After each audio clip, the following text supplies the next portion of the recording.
Hello, good morning. My name is Aloyo, Nyeko Omega. I work as the Advocacy and Communications Officer at FIDA Uganda. And today I'm here to share my experience on technology-facilitated gender-based violence.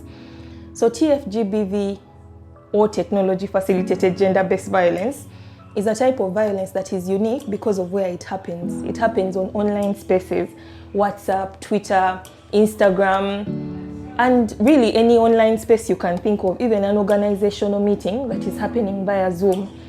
So on this particular day, not so long ago, about 2 days ago, I received a message on WhatsApp, and this message was from an unknown number. But the profile picture of the number had doodlings, the way you would draw, a child would draw cartoons with scary hair and, just a very disturbing cartoon. There was no name, it was just a number. And I click on the message, and there is no message. It is just another number in there. And I go, of course, like any other normal person, I go in the bio of that number, and it says, rise or drown, sink or thrive. And I say, what is this, right? And that is the first component of technology-facilitated gender-based violence, which take very many forms, like cyberbullying and harassment, the psychological torture, and leaving the victim to decipher what could this mean. Of course, there are other forms of TFGBV that are more, they are more outright there. If someone is calling another person a slut or a prostitute directly in their comment section, that you can decipher that very many people are facing cyberbullying and harassment in these other more personalized forms of what? Of communication, let me say that. So on your WhatsApp, you're receiving messages, you're receiving things you don't understand.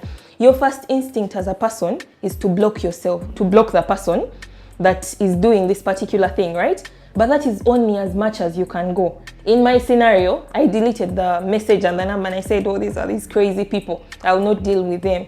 But again, after 2 hours, the person resent the message and said, oh, this could actually keep recurring. Same message, same everything, right? So how do you protect yourself? Of course, online platforms have ways you can protect yourself, like blocking.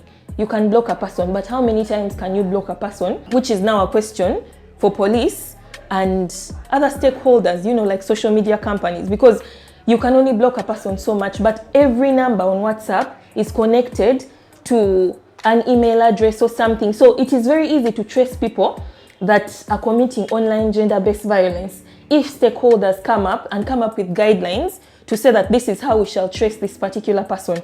I can give another recent example. We had a meeting as FIDA Uganda on Zoom, and I remember a hacker joined the meeting and they started calling people nigger, right? Quote unquote.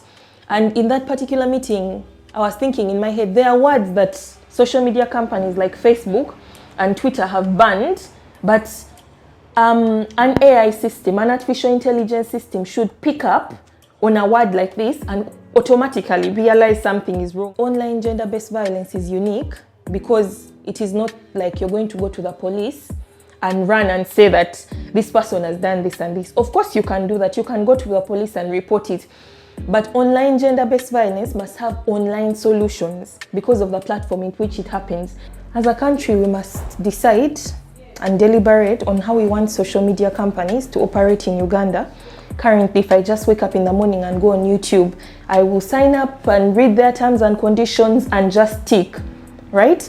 But as a country, we need to approach these multinational companies and say that to operate in Uganda, these are the guidelines you must follow. I saw Facebook was censored a while ago. That is how we must approach what? Social media companies to make sure that our citizens are safe from online gender-based violence. They cannot operate in a laissez-faire economy. So that's the first, gap that you can observe and really say that there is a problem here, because social media companies are operating the way that they want. I can wake up tomorrow and just start a platform, right? But there has to be some sort of guideline that is away from what normal communications is, because social media communication is not normal communication. It is different. These are real people linked to real accounts, linked to Gmails, linked to two-factor authentications. So that is where the recommendation to government is to look at what online gender-based violence is, decide what our stance is as a country, and then make sure that every company that wants to operate digitally in this country is adhering to those standards.